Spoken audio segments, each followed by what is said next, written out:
पूरे बिहार के साथ भागलपुर में 17 फरवरी से बिहार विद्यालय परीक्षा समिति के द्वारा आयोजित होने वाली मैट्रिक परीक्षा की तैयारियां शुरू हो गई हैं। 24 फरवरी तक चलने वाली परीक्षा को लेकर जिलाधिकारी सुब्रत कुमार सेन की अध्यक्षता में समीक्षा भवन में अधिकारियों और जिले के सभी स्कूलों के प्रधानाध्यापक की बैठक आयोजित की गई।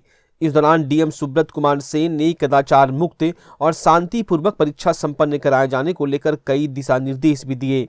हम आपको बता दें कि मैट्रिक परीक्षा में भागलपुर शहरी क्षेत्र में कुल 41 केंद्र, जबकि कहलगांव अनुमंडल में 7 केंद्र और नौगछिया अनुमंडल में 9 केंद्र बनाए गए हैं। यानी भागलपुर जिले में कुल 57 केंद्र बनाए गए हैं, जिसमें 4 आदर्श परीक्षा केंद्र भी बनाए गए हैं।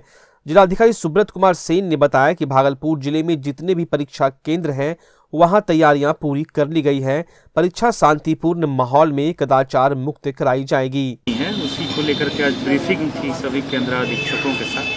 तो इंटर का परीक्षा भी बहुत अच्छे से संपन्न हुआ है और सारी तैयारी हम लोगों की है। मैट्रिक का परीक्षा भी बहुत शांतिपूर्ण तरीके से विभाग का जो डायरेक्शन है उसके अनुरूप संपन्न हुआ। सर, किस तरह के दिशा निर्देश दिए गए? वो सारा चीज़ पहले से लोगों को पता है, जो भी इसमें केंद्राधीक्षक या अधीक्षक जो भी लगे होते हैं, तो जो प्रॉपर प्रोटोकॉल है वो थोड़ा फॉलो किया जाना है और उसी के आलोक में कदाचार मुक्त।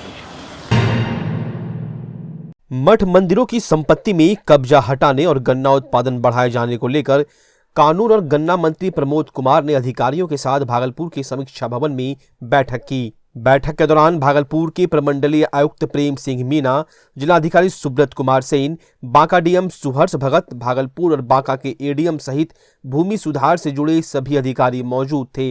इस दौरान कानून मंत्री ने जहां भूदान यज्ञ समिति द्वारा वितरित पर्चा की जांच और दखल कब्जा से संबंधित जानकारी हासिल की, वहीं धार्मिक संस्थानों के परिसंपत्तियों के भौतिक सत्यापन और मंदिरों एवं मठों के अतिक्रमित भूमि को अतिक्रमण मुक्त कराए जाने को लेकर टास्क फोर्स का गठन करने की बात कही। साथ ही कानून मंत्री ने भागलपुर के 188 अपंजीकृत धार्मिक संस्थानों को बिहार धार्मिक न्यास परिषद से जल्द पंजीकृत कराए जाने को लेकर भी चर्चा की। इस दौरान कानून एवं गन्ना मंत्री प्रमोद कुमार ने कहा कि भागलपुर प्रमंडल में अधिकारियों के द्वारा मठ मंदिर की संपत्ति से जुड़ी जानकारी का खाका तैयार कर लिया गया है।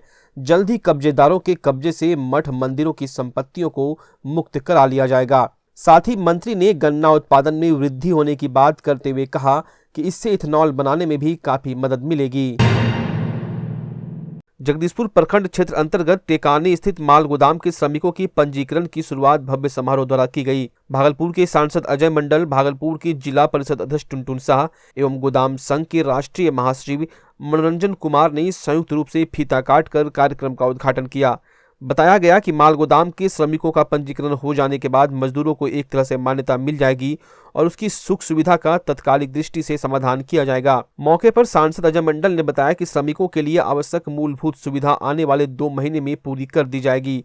टेकानी रेलवे स्टेशन परिसर में मजदूरों के लिए शौचालय, स्नानागार, विश्राम गृह आदि की व्यवस्था की जाएगी और टेकानी में भी एक्सप्रेस का ठहराव हो, इसके लिए मैं अनुशंसा करूंगा। सांसद अजय मंडल ने बताया कि भागलपुर रेल मंडल के लिए प्रयास पूर्व में किया गया और अभी भी प्रयास किया जा रहा है। हालांकि मैं भी कोई आश्वासन नहीं देता हूं। वही भागलपुर हजदिया राजमार्ग को 4 लेन बनाने की बात पर उन्होंने कहा कि अगले 2 महीने में वहां भी काम शुरू होने जा रहा है। हम किसी पुराने कहावत पर नहीं चलते हैं। मंडल का दर्जा जब रेल मंत्री हमारे माननीय लालू जी थे, उन्होंने दिलाने का कोशिश किया और नहीं हो सका है। हम उस पर कोशिश कर रहे हैं। सभी सांसद जितने थे उन्होंने कोशिश किया, हम भी कोशिश करेंगे। बाकी जो भी चीज़ है कीजिए ना सर। और रेल मंडल अगर भागलपुर हो जाता है, हमारे प्रयास से इतना प्रयास कर जितना कुछ किया है तो रेल मंडल का भी प्रयास करेंगे। अगर हो जाता है, हमें लगता है कि क्षेत्र के लोगों को खास करके रेलवे से जुड़ी समस्याओं से अविलंब उसको, तो कभी हमें यहाँ के लोगों से, यहाँ की जनता से ऐसा ज़रूरत समझ करके हमें किसी ने याद नहीं किया और मैंने इसके लिए प्रयास भी नहीं किया। अब प्रयास करेंगे हम। मुझे अगर ऐसा लगेगा कि देखिए रेलवे जो है वो हर जनता की सुविधा के लिए है, आप मांग रखिएगा। मैंने अभी भाषण में भी कहा अपने मंच से कि कन्यान कानून है लोग कन्या हक्कन करें, तो हमको यह एहसास हो कि यहाँ आकर देखिए रेलवे हर जगह स्टॉपेज होना चाहिए। लेकिन अब अगर उसका ज़रूरत होगा रेलवे को और जनता को भी स्टॉपेज हो जाएगा। जनता मांग करे तो स्टॉपेज होगा। पुरैनी से छोटा स्टेशन है सर, वहाँ स्टॉपेज है, लेकिन यहाँ टिकानी में नहीं। देखिए वहाँ पुरैनी छोटा स्टेशन है, टिकानी चूँकि हो सकता है लोग को पुरैनी में ही ज़्यादा लोग चढ़ते हो। नहीं ऐसा नहीं है, काफ़ी लोगों ने प्रयास किया। मुझे कभी इसकी लोगों ने रखा था यहाँ पर, हमसे कभी कोई चर्चा नहीं हुई। अगर चर्चा आज हो रही है तो मैं इसको यहाँ भी स्टॉपेज दिलाऊंगा। मोदी का कहना था कि यहाँ से जो स्थानीय सांसद है अगर वो यहाँ से कमेंट करते हैं भाई मैंने तो कहा कि मेरे पास कभी आपका प्रयास नहीं आया। प्रयास आता तो मैं 2 मिनट में लिखता। चिट्ठी लिखने के लिए तो मैं हूँ ही। आपने मुझे चिट्ठी लिखने लायक बनाया, मैं 2 मिनट में चिट्ठी लिख दूंगा और स्टॉपेज के लिए मांग रख करके स्टॉपेज कराऊंगा। भागलपुर में मवेशी अस्पताल के चिकित्सकों की काली करतूत सामने आई है, जहां डॉक्टर साहब सैंपल वाली दवा पशुपालकों को बेचते नजर आए। मेडिकल संचालक, दलाल और डॉक्टरों की मिली भगत से सरकार के द्वारा श्वेत क्रांति के सपनों को साकार करने के लिए किए जा रहे प्रयासों में पलीता लगाते नजर आ रहे हैं। दरअसल भागलपुर की तिलका मांझी स्थित पशुपालन विभाग परिसर में बने मवेशी अस्पताल में पशु चिकित्सा के नाम पर पशुपालकों को लूटा जा रहा है। यहाँ के डॉक्टर सैंपल वाली दवा बेचते हैं। इतना ही नहीं, डॉक्टर साहब पशुपालकों को पुर्जे पर दवाई लिखने के बाद अपने चैम्बर से ही पैसे लेकर दवाई देते हैं। यह हम नहीं बल्कि पशु का इलाज करवाने आए लोग खुद कह रहे हैं। पेट डॉग है, उसको दिखाने के लिए लाए थे। उसका ईयर का प्रॉब्लम था ना, फिर अभी कल भी दिखाया था तो उसको इंजेक्शन दिया था 3। कहाँ से दवा कहाँ से मिली? इनके पास से। क्या कितना पैसे लगे दवा? 1325 समथिंग। कब? अभी सरकारी अस्पताल है ये? या क्या ये तो रहा सरकारी अस्पताल? हाँ जी। दवा के कितने पैसे लगे? 1500 अप्रॉक्स समझ लीजिए, क्योंकि फिर इंजेक्शन का भी 200 दिया। यहाँ पर दवा नहीं है। वहीं ड्यूटी में तैनात पशु चिकित्सक राजीव कुमार की बात सुनकर आपके होश उड़ जाएंगे। डॉक्टर साहब खुद कह रहे हैं कि अस्पताल में मेडिकल संचालक दवाई बेचते हैं। अब इन्हें कौन समझाएगा कि किसी भी सरकारी अस्पताल में निजी मेडिकल संचालक द्वारा दवा बेचना गैर कानूनी है। यानी भागलपुर मवेशी अस्पताल में पशु चिकित्सा के नाम पर लूट मची है। दवा की सर यहाँ पे कमी भी है। इंजेक्टेबल में दवा भी नहीं के बराबर है, ठीक है। और जो सरकारी दवा है जैसे हिमालय बतीसा हो गया, एंटी ब्लॉट हो गया, एस्केबॉन ऑइंटमेंट हो गया और वर्म्स की दवा, ये दवा भी यहाँ पे अवेलेबल है। और उसके बाद यहाँ पे दूसरी कोई दवा अवेलेबल नहीं है। होता क्या है सर कि यहाँ पे जैसे डॉग्स आते हैं, ठीक है, तो डॉग्स आते हैं तो हम लोग दवा लिख देते हैं और दुकानदार वाला सब यहाँ पे बैठा रहता है, ठीक है, मेडिकल स्टोर वाले, और वो हम लोग जो दवा देते हैं वो उस हिसाब से वो दवा यहीं पे आपका ले लेते हैं। या तो बाहर से ले लिए या मेडिकल वाले अंदर आके बैठ जाते हैं। दिखाने आए थे हाँ जी जी जी आपने पैसा लिया? जी जी जी जी नहीं सर, हाँ नहीं ऐसा बात नहीं है सर। यहाँ पे होता क्या है कि दवा वाले जो रहते हैं वो बोल देते हैं कि सर अगर कोई दवा है तो आप उनको दे दीजिए और हम लोग कर लेंगे, लेकिन हमेशा दवा वाले ही रहते हैं यहाँ पर। अभी तो आपने दिया था? जी सर अभी हमने दिया, लेकिन वो दवा वाला फिर आएगा, फिर अभी तुरंत इनको नॉट फॉर सेल लिखा हुआ था सर, उनको जो मिला है वो दवा तो हम नहीं बता सकेंगे, वो दवा हम नहीं दिए हैं, ठीक है। लेकिन वो कह रहे हैं कि आप डॉक्टर के साथ दिए? नहीं, दूसरे डॉक्टर साहब यहाँ बैठते हैं, ठीक है। और सारा दवा यहाँ पे जो मेडिकल वाले हैं, मेडिकल रिप्रेजेंटेटिव, वो लोग दवा लेके यहाँ रहते हैं। क्योंकि डॉग में होता क्या है, सरकारी अस्पताल से भी दवा बिक रहा है सर? नहीं ऐसा नहीं है, मतलब नहीं, सामने बाहर के जो मेडिकल वाले हैं वो लोग अपना दवा लेके बैग वैग नहीं हॉस्पिटल नहीं, वो लोग गेट के बाहर ही रहते हैं। लेकिन कभी कभी अगर वो चले गए तो वो ऐसा बोल देते हैं कि सर अगर वैसा कोई आए तो आप दे सकते हैं, लेकिन वैसा हम लोग करते नहीं है कभी भी। मंजिल उन्हें मिलती है जिनके सपनों में जान होती है। पंख से कुछ नहीं होता, हौसलों से उड़ान होती है। इसी कथन को चरितार्थ किया है भागलपुर के मनीष ने। भागलपुर के नाथनगर निवासी अलका झा के यहाँ बचपन से रह रहे मनीष नित नए कारनामे कर सबको चौंका रहे हैं। दरअसल मनीष वेस्ट पड़े कागजों व पेपरों से तरह तरह की कलाकृति बना रहे हैं। स्वर्ण मंदिर, जामा मस्जिद, स्थानीय मंदिर, तरह तरह के कैक्टस को पेपर को गलाकर हूबहू बना डाला है। उनके कलाकृति के लिए यूएसए से अब तक 5 ऑर्डर मिल चुके हैं। मनीष बताते हैं कि बचपन में उनके अंदर कुछ अलग करने की चाहत थी। सिर से पिता का साया उठ गया तो अलका झा और चिंतन झा ने उसे पाला और उसे यहाँ माहौल भी मिला जिससे वो वेस्ट पेपर से तरह तरह की कलाकृतियां व घर में शोभा की वस्तु को बना रहे हैं। मनीष ने बताया कि 15 साल से वो कलाकृतियों को बना रहे हैं। बचपन से पेपर से पत्ते बनाते थे तो लोगों ने भी सराहा। उसके बाद अलग अलग कलाकृतियां बनाते गए। अब पेपर से कुछ भी बना सकते हैं। मनीष जब 4 वर्ष के थे तो पिता का निधन हो गया। माँ भी मानसिक रूप से बीमार रहने लगी। इसके बाद नाथनगर में चिंतन झा ने मनीष को अपने घर में रख लिया। चिंतन झा की पत्नी अलका झा भी इससे बहुत खुश थी। अलका झा ने बताया कि बचपन से ही ये कागज की तरह तरह की कलाकृतियों को उकेरता था और अब वो अनवरत मेहनत कर कई कलाकृतियों को पेपर से गलाकर बनाता है। उन्होंने कहा कि महज 4 साल की उम्र थी तो मनीष के पिता की मृत्यु हो गई। सास ने उसे यहाँ रखा, तब से यहीं है और हर रोज वो कुछ न कुछ नया कर रहा है। बहरहाल सरकार मनीष जैसे कलाकारों को बेहतर प्लेटफॉर्म और सम्मान दे तो वो अलग हटकर कुछ बेहतर कर अपनी आर्थिक स्थिति मजबूत कर सकेगा। महज 4 साल का था ये बच्चा और उस समय से रहते रहते आज ये इतना बड़ा हो गया है। हम ही लोग के संरक्षण में हैं, देख रेख में हैं।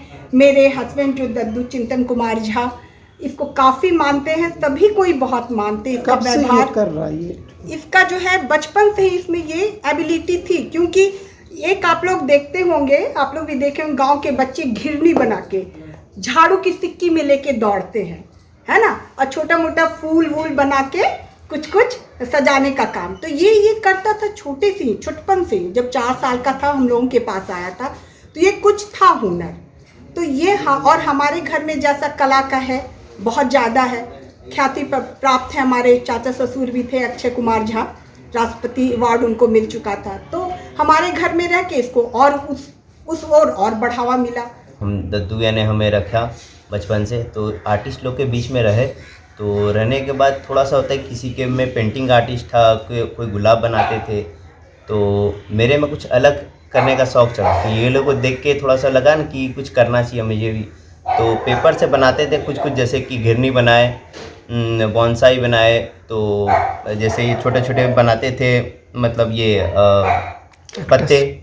तो बनाने से थोड़ा शौक़ चढ़ा कि कुछ और चीज़ बनाना चाहिए। लोग बोले कि बहुत अच्छा बनाया, तो इससे थोड़ा सा और मोटिवेट हुए। उससे हुए तो हम पेड़ बनाना स्टार्ट किए, धीरे धीरे पेड़ बनाना स्टार्ट किए, तो गुलाब बनाए।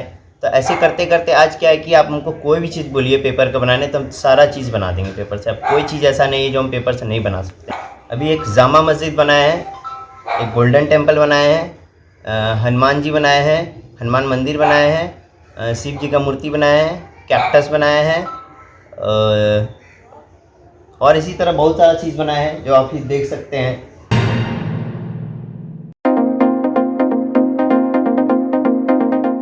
अब आपके शहर भागलपुर में खुल चुका है अत्याधुनिक सुविधाओं से युक्त होटल स्टोन पार्क। तमाम जरूरी सुविधाएं अब आपके बजट में। आरामदायक एवं बड़े सुसज्जित कमरे से युक्त hotel stone park Bhagalpur railway station, bus stand एवं मुख्य बाजार से मात्र 5 मिनट के कदम ताल पर स्थित है। होटल स्टोन पार्क में आरामदायक फैमिली रेस्टोरेंट भी है, जहां इंडियन, चाइनीज एवं तंदूर खाने की बेहतरीन व्यवस्था है। साथ ही होटल स्टोन पार्क में बर्थडे मीटिंग, डॉक्टर कॉन्फ्रेंस, किडी पार्टी, रिंग सेरेमनी, विवाह समारोह एवं अन्य पार्टियों के आयोजन हेतु बैंक्वेट हॉल भी उपलब्ध है। सभी प्रकार के व्यवसायियों के लिए बजट कमरे उपलब्ध हैं। जानकारी एवं बुकिंग के लिए संपर्क करें 8092635635 एवं 9955441836। भागलपुर नगर निगम के सभागार में महापौर सीमा शाह की अध्यक्षता में वुडको के अधिकारियों और नगर निगम के पार्षदों की बैठक आयोजित की गई। बैठक के दौरान सिल्क सिटी के गर्मी के दिनों में होने वाली जल संकट से निपटने के लिए की गई तैयारियों पर चर्चा की गई। इस दौरान पानी के पाइपलाइन बिछाने के लिए शहर में जगह जगह खोदे गए गड्ढे कारण लोगों को हो रही परेशानियों पर नगर पार्षदों ने चर्चा भी की। वुडको के अधिकारी प्रकाश कुमार ने कहा कि वुडको के द्वारा किए जा रहे सभी कार्यों को जल्द से जल्द पूरा कर लिया जाएगा। इस दौरान नगर आयुक्त प्रफुल्ल चंद्र यादव, पूर्व महापौर डॉक्टर प्रीति शेखर, पार्षद संजय सिन्हा, रश्मि रंजन सहित कई पार्षद और नगर निगम के अधिकारी मौजूद थे। भागलपुर के नाथनगर पीपरपाती काली स्थान के निकट हीरो शोरूम के पीछे निःशुल्क स्वास्थ्य जांच एवं दवा वितरण शिविर लगाया गया। शिविर का उद्घाटन युवा समाज सेवी Vijay Kumar Yadav, nephrology doctor Himadri Shankar, cardiologist doctor Sumit Shankar, MBBS KMCH doctor Mohammad Saqib Nadeem, general physician doctor Anupam Jha, general physician doctor Vijay Kumar, शिशु रोग विशेषज्ञ doctor Ajay Kumar Singh, physiotherapy doctor Rajiv Kumar, Ladmatiya थाना अध्यक्ष मिथिलेश कुमार, देवाशीष बनर्जी, सोपाल दाह के द्वारा संयुक्त रूप से दीप प्रज्वलित कर किया गया। इस शिविर में हृदय रोग, स्त्री व प्रसूति रोग, शिशु रोग एवं दंत रोग के अलावा सामान्य बीमारियों के इलाज को लेकर संबंधित चिकित्सक मौजूद थे। इस संबंध में आयोजनकर्ता युवा समाज सेवी विजय यादव ने बताया कि गरीब व असहायों की निस्वार्थ सेवा के लिए निःशुल्क चिकित्सा शिविर लगाई गई है, जिसमें 14 चिकित्सकों द्वारा शिविर में आए गए मरीजों की निःशुल्क स्वास्थ्य जांच के साथ साथ दवाओं का भी निःशुल्क वितरण किया गया। मौके पर सहयोगी आबिद रशीद, अप्पू साहब, माना शुक्ला, अमित यादव, प्रिंस यादव, छोटू कुमार, हिमांशु कुमार मौजूद थे। आज का कार्यक्रम था जो है निःशुल्क यहाँ चिकित्सा शिविर लगाया गया था, जिसमें सारे तरह के जितना भी पेशेंट थे, हर बीमारी के लिए स्पेशलिस्ट डॉक्टर बैठे हुए थे। सारे डॉक्टर के लिस्ट है और उसके बाद जितने भी डॉक्टर बैठे थे, जितना जांच, जो भी जांच डॉक्टर लिख रहे थे, वो जो जांच भी फ्री था वो मेरे तरफ से जांच के लिए, प्लस मेडिसिन जो लिख रहे थे वो भी मेडिसिन मेरे तरफ से वो फ्री था। भागलपुर जिलाधिकारी सह समाहर्ता सुब्रत कुमार सेन के निर्देश पर सैंडिस कंपाउंड में अवैध रूप से शराब के कारोबार में प्रयुक्त होने वाले गाड़ियों की नीलामी की गई। नीलामी में 80 गाड़ियों की बोली लगी और इसमें 90 लाख रुपए राजस्व की प्राप्ति हुई। मद्य निषेध विभाग के इंस्पेक्टर चंदन कुमार ने बताया कि शराब के सौदागर और शराबियों से जब्त गाड़ियों को जिलाधिकारी के निर्देश पर नीलामी के लिए लाया गया था। कुल 168 गाड़ियों को नीलामी के लिए रखा गया था, लेकिन इसमें मात्र 80 गाड़ी का ही आज नीलामी हो सका, जिससे लगभग 90 लाख रुपए की राजस्व की प्राप्ति हुई है। शेष गाड़ियों की भी नीलामी जल्द होगी। नीलामी में शामिल होने के लिए लोग आवेदन देकर शामिल हो सकते हैं। 4 पहिया और 2 पहिया वाहनों की नीलामी के दौरान बड़ी संख्या में खरीदार मौजूद दिखे। अक्सर जिंदगी की परेशानियों से आजिज होकर लोग आत्महत्या जैसे कदम उठा लेते हैं, परंतु कुछ ऐसे लोग होते हैं जो डिप्रेशन को ही अपनी ताकत बना लेते हैं। ऐसे एक युवा है महाराष्ट्र के नागपुर निवासी अतुल चौक से, जिन्होंने डिप्रेशन के बाद अपनी पत्नी के द्वारा आत्महत्या किए जाने के बाद सदमे से उबरते हुए डिप्रेशन को अपनी ताकत बनाई और निकल पड़े मां गंगा को निर्मल और अविरल बनाने के लिए लोगों को जागरूक करने और डिप्रेशन से लोगों को बचाने की मुहिम में। नवंबर 2021 में गंगा के उद्गम स्थल गंगोत्री से गंगा सागर के लिए प्रारंभ हुआ पैदल जागरूकता अभियान उत्तराखंड और यूपी के गंगा किनारे के शहरों और कस्बों से होते हुए 2720 किलोमीटर की दूरी तय कर भागलपुर पहुंची, जिसके बाद यात्रा की अंतिम कड़ी के लिए झारखंड के लिए प्रस्थान कर गए। इस दौरान अतुल चौकसे ने बताया कि वह अपनी पत्नी के द्वारा सुसाइड किए जाने के बाद काफी डिप्रेशन में चले गए थे, लेकिन उसके बाद उन्होंने इसे अपनी ताकत बना ली और निकल पड़े मां गंगा को निर्मल और अविरल बनाने के अभियान पर, साथ ही लोगों को डिप्रेशन से बचाने की मुहिम पर भी। नागपुर निवासी ने बताया कि गंगा की गंदगी को देख मन विचलित हो जाता था। लोगों को गंगा को अपनी मां के समान स्वच्छ और निर्मल रखने के लिए अतुल चौक से गंगा किनारे बसे गांव और शहर के लोगों को चौपाल लगाकर लगातार जागरूक करने की भी बात कही। साथ ही विश्व का पहला डिप्रेशन अस्पताल बनाए जाने की भी बात कही। हम आपको बता दें, अतुल चौक से पेशे से कंप्यूटर शिक्षक और अंतर्राष्ट्रीय अल्ट्रा मैराथन धावक हैं। अब तक उन्होंने 71 राष्ट्रीय और 35 अंतर्राष्ट्रीय पदक हासिल किया है। इन्होंने सहारा और थार रेगिस्तान को दौड़कर पार भी किया है। अतुल चौक से यात्रा के दौरान हाथ वाली ट्रॉली लुढ़काते हुए पैदल यात्रा कर रहे हैं, जिसका वजन 180 से 190 किलो के बीच है, जिस पर solar panel, tent, ration, medical का सामान, ट्रैकिंग किट, लैपटॉप, कैमरा, नदी की पानी टेस्टिंग मशीन और किट है। अतुल चौक से लगातार गंगा के पानी की जांच कर उसकी रिपोर्ट भी तैयार कर रहे हैं। गंगा को निर्मल और अविरल बनाने की मुहिम में लगे इस युवा को जरूरत है सरकार के द्वारा उचित तरजीह दिए जाने की। भागलपुर के मनाली चौक पर एनसीसी 23 बिहार बटालियन के द्वारा राष्ट्रीय सड़क सुरक्षा जागरूकता अभियान के तहत लोगों को जागरूक करने के उद्देश्य से जागरूकता अभियान चलाया गया।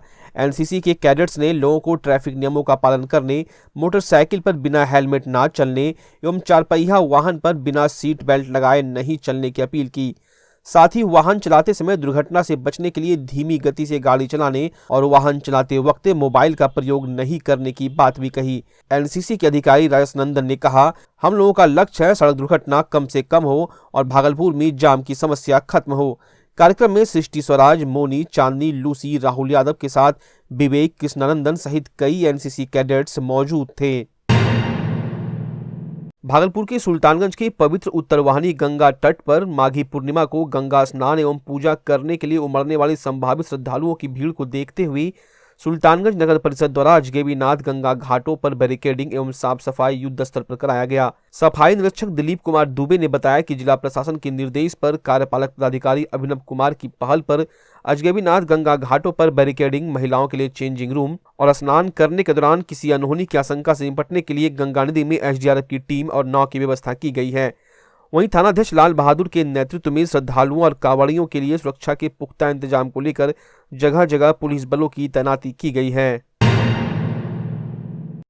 भागलपुर के सुल्तानगंज के अजगैबीनाथ धाम में माघी पूर्णिमा से लेकर कांवरिया हनुमान मंदिर शिवनंदनपुर गांव से कलश शोभा यात्रा निकाला गया, जो ढोल बाजा गाजा एवं घोड़सवार के साथ सैकड़ों की संख्या में महिलाएं माथे पर कलश लेकर शिवनंदनपुर गांव से निकलकर अजगैबीनाथ उत्तरवाहिनी गंगा में स्नान कर पैदल मार्च करते हुए शिवनंदनपुर गांव पहुंची। इस दौरान ग्रामीण सुबोध कुमार ने बताया कि माघी पूर्णिमा को लेकर शिवनंदनपुर गांव से 48 घंटा रामधुन होना है। इसके लिए शिवनंदनपुर गांव से कलश शोभा यात्रा निकाली गई, जो अजगैबीनाथ मंदिर के उत्तरवाहिनी से गंगा जल लेकर सैकड़ों की संख्या में महिलाएं शिवनंदनपुर गांव पहुंची, जहां रामधुन का शुभारंभ किया जाएगा। राष्ट्रीय सफाई मजदूर संघ बिहार प्रदेश के बैनर तले अपनी मांगों के समर्थन में सफाई कर्मचारियों का अनिश्चितकालीन हड़ताल लगातार जारी है। हड़ताल के तीसरे दिन सफाई कर्मचारियों ने नगर निगम परिषद में धरना देते हुए निगम प्रशासन के खिलाफ जमकर नारेबाजी की। प्रदर्शनकारी राष्ट्रीय सफाई मजदूर संघ बिहार प्रदेश के कर्मचारियों ने कहा कि वे सभी 12 सूत्री मांगों के समर्थन में प्रदर्शन कर रहे हैं और नगर निगम के पदाधिकारी उनकी मांगों को अनसुनी कर रहे हैं और जब तक उनकी मांगें पूरी नहीं हो जाती तब तक उनका आंदोलन जारी रहेगा।